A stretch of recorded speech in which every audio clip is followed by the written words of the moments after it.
अनमोल मोती कार्यक्रम में आपका स्वागत है। ओम शांति। इस दुनिया में बहुत कुछ है, परंतु उसमें मेरा कितना है? जितना मैंने ले लिया और लेने के बाद जितना मैं धारण कर सका उसको अपना सका। जैसे कि हम भोजन का उदाहरण लेते हैं कि व्यक्ति का शरीर अगर रुष्ट पुष्ट है तभी व्यक्ति जिंदगी अच्छी तरह से जी सकता है। अगर शरीर ही रोगी हो तो दुनिया में सब कुछ होते हुए भी उसके लिए कुछ नहीं है। और शरीर को स्वस्थ रखने के लिए हम भोजन करते हैं। अब आप देखिए कि भोजन तो करते हैं, एक व्यक्ति के पास भोजन करने के लिए पर्याप्त धन भी है, फिर भी हम देखते हैं कि धनवान व्यक्ति भोजन करते हैं लेकिन वो स्वस्थ नहीं रहते। इसका क्या कारण है? कारण यही है कि हम हर चीज़ को यदि विधिवत करते हैं, कायदे अनुसार करते हैं, मर्यादा अनुसार करते हैं, तब तो हमारे को लाभ होता है। और अगर हम किसी भी मर्यादा को ज़रा सा तोड़ देते हैं तो फिर हमें लाभ होने की बजाय हानि हो जाती है। अब भोजन शरीर को स्वस्थ रखने के लिए होता है, तो भोजन ऐसा होना चाहिए जो पौष्टिक हो, और ना केवल पौष्टिक हो बल्कि उस भोजन को हजम करने के लिए, डाइजेस्ट करने के लिए शरीर को बहुत शक्ति और समय ना लगाना पड़े।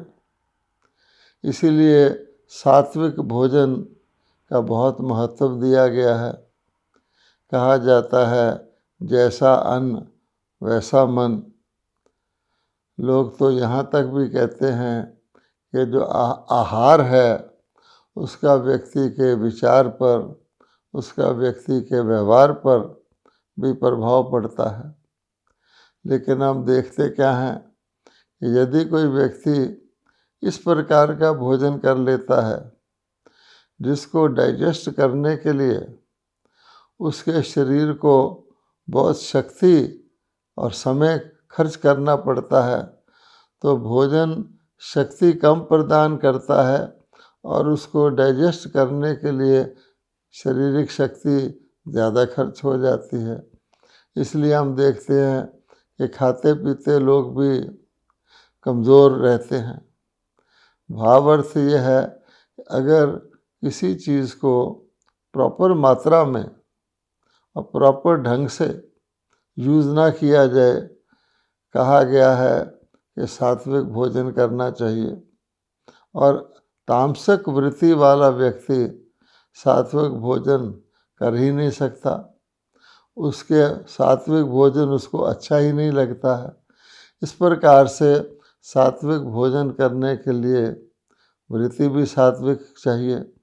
अब भोजन करना है तो उसके लिए डाइजेस्टिव सिस्टम भी ठीक चाहिए, मनोवृत्ति भी ठीक चाहिए, बहुत कुछ बताया गया है।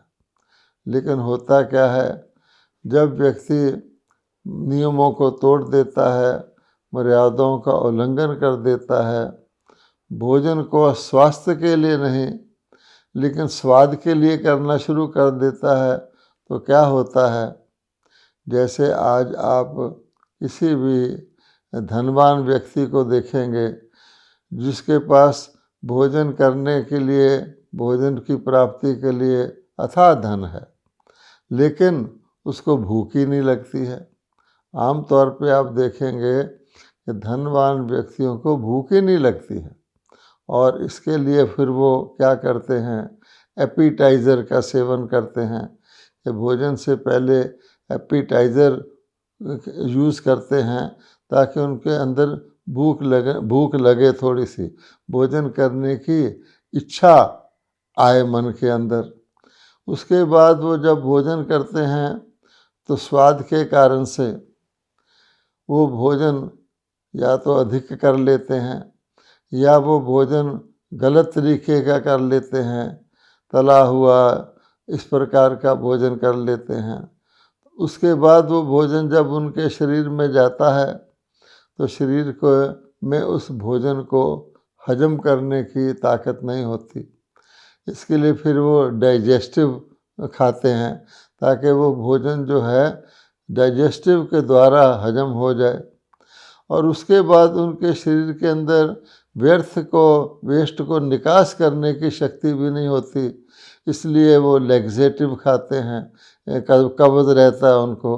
अर्थात धक्के से वो भोजन का सेवन करके और भोजन सारे शरीर के सिस्टम में से रखते हैं और निकालते हैं। उसी प्रकार से जैसे बड़े बड़े शहरों में नालियाँ होती हैं तो नालियाँ प्राय तौर पे ब्लॉक रहती हैं, नालियों में से पानी सीधा नहीं गुजरता है, किंतु क्या होता है कि पिछले दिन का जो पानी जमा हुआ होता है अगले दिन का पानी उसको धक्का मार के आगे करता है। तो जैसे कहा जाता है कि धक्का देकर व्यक्ति जीवन जीता है। इसलिए आवश्यकता है कि किसी चीज़ को हम ना केवल ग्रहण करें और जितना ग्रहण करें वो हमारा, बल्कि ग्रहण करने के बाद उसको धारण भी करें, उसको रख भी सकें, रिटेन भी कर सकें, तभी वह चीज़ उपयोगी होती है। अब हम आते हैं इसी प्रकार से ज्ञान के लिए। ईश्वरीय ज्ञान भी जब व्यक्ति प्राप्त करता है तो ईश्वरीय ज्ञान तो अथाह है। ईश्वरीय ज्ञान अथाह है, उसमें से मेरा कितना है? उसमें से मेरा उतना ही है जितना मैंने धारण कर लिया, जितना मैंने प्राप्त कर लिया। लेकिन ज्ञान को प्राप्त करने के बाद भी वो ज्ञान मुझे पूरी तरह से मेरे को वो फल नहीं देता मन वांछित जो मैं चाहता हूँ, क्योंकि प्राप्त करने के बाद उसको धारण करना आवश्यक होता है। और अगर हम धारण करने में कोई न किसी मर्यादा का उल्लंघन कर देते हैं तो वो एक तो अथाह धन हम धारण ही थोड़ा सा पाते हैं, फिर उसको धारण नहीं कर पाते हैं, तो फिर वो जैसे कि प्राप्ति होने के बावजूद भी उसके द्वारा जो हमें खुशी होनी चाहिए, हमें आनंद मिलना चाहिए, हमें शांति की स्थिति रहनी चाहिए, संतोष रहना चाहिए, वो हम महसूस नहीं करते हैं। इसलिए आवश्यक है, जैसे हर दवाई के साथ डॉक्टर कहता है कितनी भी अच्छी दवाई है, अगर आपने परहेज़ नहीं किया तो वो दवाई असर नहीं करेगी। हम कहेंगे हम तो बहुत अच्छी दवाई ले रहे हैं, परंतु उसके साथ जो रिक्वायर्ड प्रिकॉशन होते हैं, उसके साथ जो परहेज़ होते हैं, वो भी आवश्यक होते हैं। इसी प्रकार से ज्ञान धन बहुत श्रेष्ठ धन है। कहा जाता है ज्ञान के बिना गति नहीं, ज्ञान धन सद्गति करने वाला धन है और ईश्वरीय ज्ञान। परंतु फिर भी अगर हम परहेज़ नहीं करते, धारणा के लिए ध्यान नहीं देते, तो फिर हम देखते हैं, हैरान होते हैं कि हम ज्ञान भी ले रहे हैं लेकिन हमारे जीवन के अंदर वो परिवर्तन नहीं आ रहा है, वो आत्मिक उन्नति नहीं हो रही है। अब आप आते हैं कि ईश्वरीय ज्ञान जब धारण करते हैं तो हमारे मनोस्थिति क्या है। तो जैसे कहा जाता है शारीरिक भोजन करते समय भी अगर व्यक्ति की मनोस्थिति ठीक नहीं है, मनोस्थिति डिस्टर्ब है, उसको कोई चिंता लगी हुई है, कोई भय है, तो क्या होता है वो बहुत जल्दी जल्दी भोजन कर लेता है। कभी तो उसको भूख लगती ही नहीं है और कभी वो अपने मानसिक अभाव के कारण ज़्यादा भोजन कर लेता है संतुष्टि के लिए। इसी प्रकार से मन के अंदर आप देखेंगे हमारे मन का भोजन क्या है और हम उस मन के भोजन को किस प्रकार से उसको रिटेन करते हैं, कितना उसको धारण कर पाते हैं। तो हम सब जानते हैं कि जैसे शरीर के लिए तली हुई चीज़ें, बासी चीज़ें, बहुत सख्त चीज़ें, पुरानी चीज़ें हानि करती हैं, इसी प्रकार से मन के अंदर भी दो प्रकार के संकल्प होते हैं। क्योंकि जैसा कहा गया है जैसा अन्न वैसा मन, इसी प्रकार से कहा गया है कि जैसी व्यक्ति की मनोस्थिति वैसा व्यक्ति का जीवन। तो मन तो और भी सूक्ष्म है, तो मन के भोजन पर भी हमें बहुत ध्यान देने की आवश्यकता है। अब आप देखिए कि हमारे मन के अंदर अगर हम इस प्रकार का भोजन करते हैं, तन का भोजन तो मुख के द्वारा ही शरीर के अंदर जाता है, लेकिन मन का भोजन तो आँखों के द्वारा, कानों के द्वारा, संकल्पों के द्वारा जाता है। अगर हम दूसरों की बातें सुनते देखते रहते हैं, जिसको परचिंतन कहा जाता है, अगर हम बाहर मुखी रहते हैं, अगर हम इधर उधर की फालतू बातें सुनते रहते हैं, तो मन के ऊपर क्या असर पड़ता है। आम तौर पे आप देखेंगे, अगर आप सुबह उठ कर के मेडिटेशन करते हैं, तो अगर हमने वो परहेज़ नहीं किए होते जो बताए गए हैं, तो क्या होता है, हम बहुत अच्छे भाव से सुबह के वक़्त जब एकांत होता है, हम मेडिटेशन के लिए बैठते हैं। लेकिन मेडिटेशन शुरू होते ही क्या विचार आता है, बजाय कि हम अपना मन को परमात्मा की तरफ लगाएं और परमात्मा से जो गुणों के सागर हैं, शक्तियों के सागर हैं, प्रेम के सागर हैं, उनकी धारणा करें। हमारा मन जो पिछले दिन में कुछ किया होता है, सुना होता है, मान लीजिए कोई खबर सुन ली या कोई बाहर की बात सुन ली, वो फ़ौरन सबसे पहले मन के अंदर आ जाती है और मन उसमें अटक जाता है और काफ़ी देर तक अटका रहता है। इसी प्रकार से व्यक्ति को फिर, क्योंकि मन लगता नहीं है, एकाग्र नहीं होता है जिधर हमने लगाना है परमात्मा की तरफ, तो फिर हम भविष्य का भी मन के अंदर ख्यालात आने शुरू हो जाते हैं। आज दिन में मुझे ये करना है, आज वो करना है। इस प्रकार से बाहरी ख्याल आने से कुछ पिछले दिन के, कुछ अगले दिन के बारे में और कुछ अन्य प्रकार के ख्याल आने से हमारा मेडिटेशन का टाइम पूरा का पूरा उसकी ओर नहीं लगता।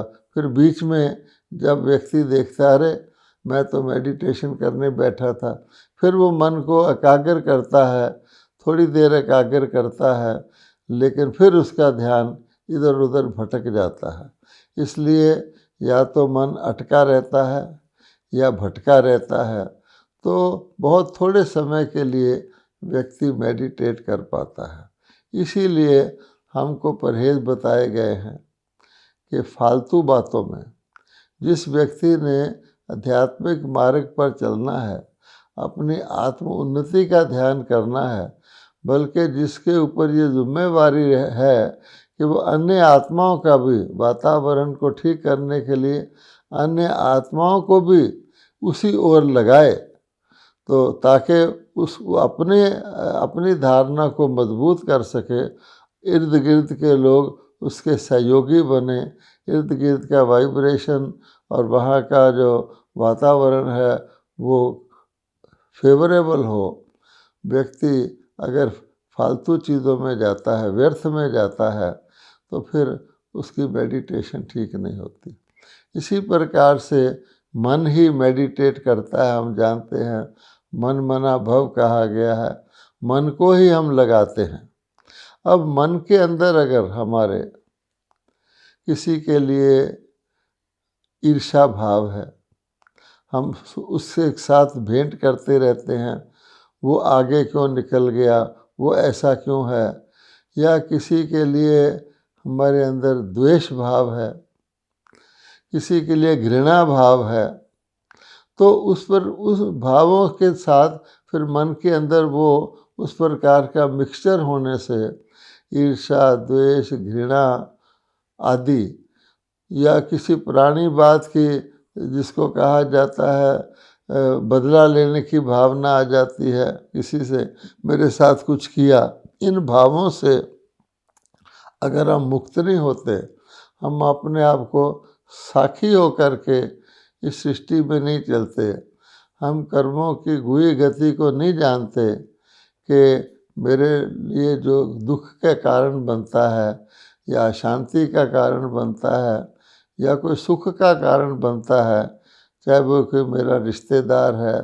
चाहे कोई मेरा कर्म करने का साथी है, मेरा पड़ोसी है, कोई भी चीज़ है, कोई वस्तु है, कोई व्यक्ति है, तो व्यक्ति फिर उन चीज़ों में उलझ जाता है और वो उनके कारण ढूंढने लगता है, ऐसा क्यों, वैसा क्यों, ये ऐसा क्यों करता है, मैं ऐसा क्यों नहीं हूँ।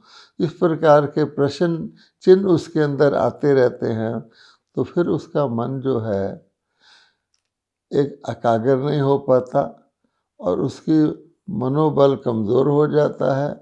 और जैसे कमज़ोर व्यक्ति होता है तो कमज़ोर व्यक्ति को बीमारियां घेर लेती हैं, तो उसका मन बाहरी प्रभावों से प्रभावित हो जाता है, बजाय कि वो न्यारा होकर के बाहर की चीज़ों को अलग करके एकाग्र होकर के जिस दिशा में उसको जाना है उसमें जाएं, शक्तिशाली संकल्प करें।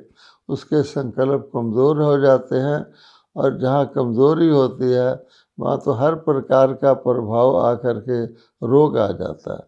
तो मानसिक रोग अर्थात मनोबल की कमी के कारण फिर व्यक्ति जो मन का असली आहार है, जो मन को ताकतवर बनाने वाला भोजन है, वो सब कर नहीं पाता है। मन को असली भोजन है शुद्ध संकल्प। मन शक्तिशाली तब बनता है जब उसके अंदर शुद्ध संकल्प पैदा होते हैं। शुद्ध संकल्प का मतलब होता है कि वह संकल्प जिनके अंदर किसी प्रकार की भी गिरावट का, किसी प्रकार के भी विकार का, किसी प्रकार की भी कमज़ोरी का प्रभाव ना आए। अब शुद्ध संकल्प के लिए क्या करना होता है कि हमको शुभ भावना रखनी होती है।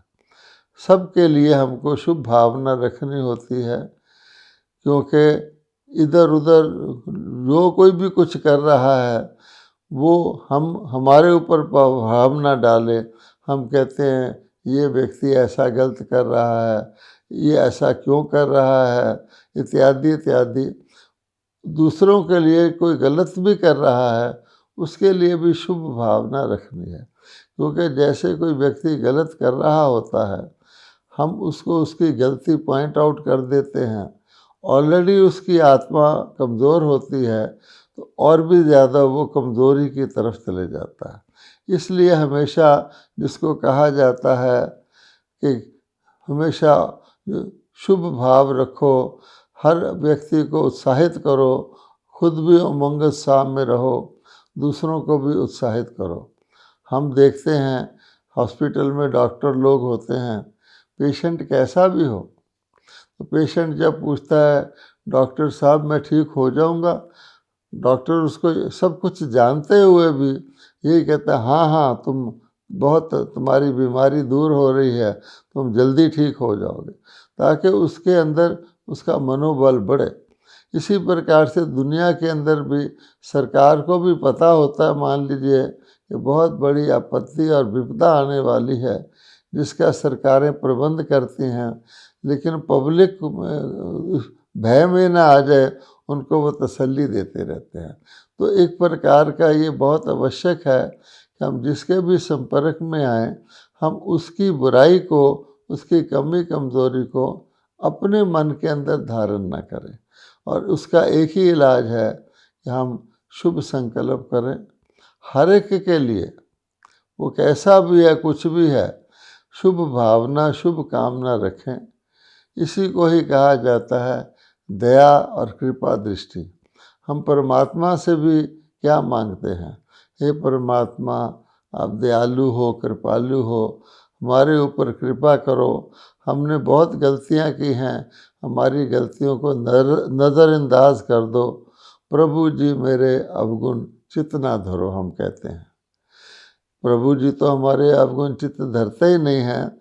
हम भी अपने अंदर ये पक्का करें कि हम किसी के भी अवगुण चित्त नहीं धरेंगे, हर एक के लिए शुभ भावना शुभ कामना रखेंगे, तभी हम शुभ संकल्प अपने लिए भी कर सकेंगे। क्योंकि यदि हम अशुभ ही सोचने लग जाते हैं, तो अशुभ ही सब चीज़ में देखने लग जाते हैं, तो हम अपने लिए भी शुभ चिंतन नहीं कर सकते। और ये बड़ी हानिकारक चीज़ है कि व्यक्ति अपने लिए भी शुभ ना सोच सके। इससे व्यक्ति निराश हो जाता है, मुरझा जाता है, हिम्मत हार देता है। आप देखेंगे कि मान लीजिए हमारा कोई मित्र संबंधी हॉस्पिटल में दाखिल होता है और हमें खबर मिलती है कि वो व्यक्ति हॉस्पिटल में एडमिट हुआ है। अब हमारी मनोस्थिति क्या होती है?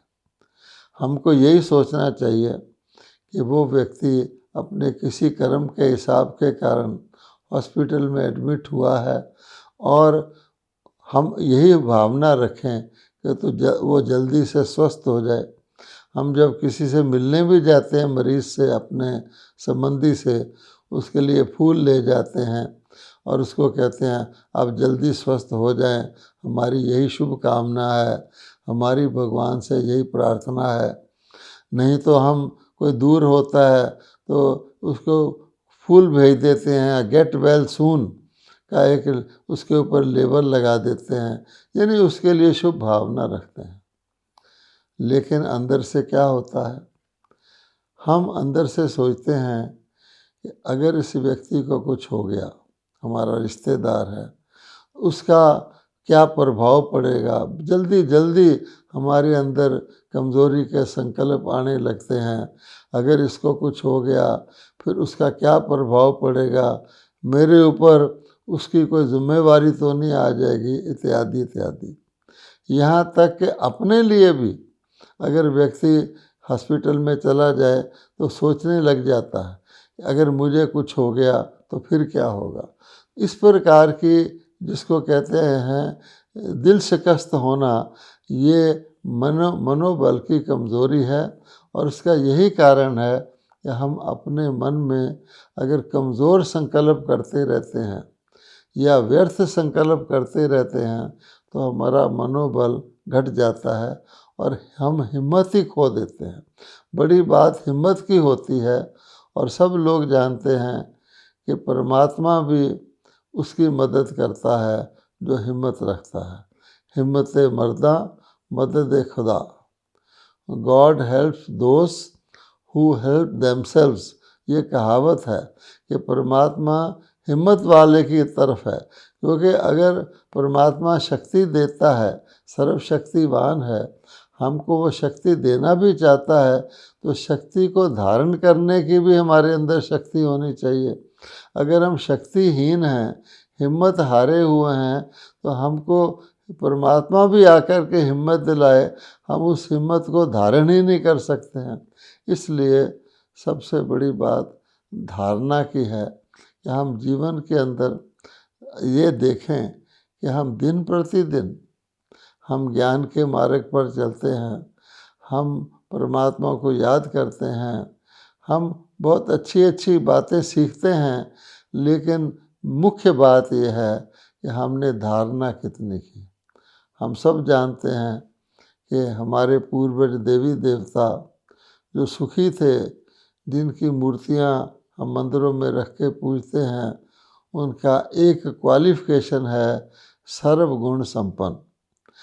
हमारे देवी देवता, हमारे पूर्वज, अर्थात हम ही अपने पूर्व जन्मों में सर्वगुण संपन्न थे। अब सर्वगुण संपन्न का मतलब यही होता है कि हमारे अंदर गुण ही गुण थे, हमारे संकल्प अच्छे ही अच्छे थे, अवगुण एक भी नहीं था। अगर सर्वगुण संपन्न में एक भी अवगुण आ जाए तो हम सर्वगुण संपन्न की कैटेगरी से अलग हो जाएंगे। हम ये कहेंगे कि नहीं, सर्वगुण संपन्न नहीं है, गुण संपन्न है, कुछ गुण मिसिंग है। इसी प्रकार से हमें देखना चाहिए कि हम अवगुणों से, कमज़ोरियों से टोटली किनारा करें, और उसका यही आधार है कि हम सर्वशक्तिवान सर्वगुणों के दाता परमात्मा से सदा मन के द्वारा उनके साथ कनेक्टेड रहें, उनकी स्मृति में रहें, तो फिर हम धीरे धीरे इस रास्ते पर चलते हुए कमज़ोरियों को निकालते जाएं और अपने मन के अंदर शक्तिशाली श्रेष्ठ संकल्प सदा अर्जित करते रहें। ओम शांति।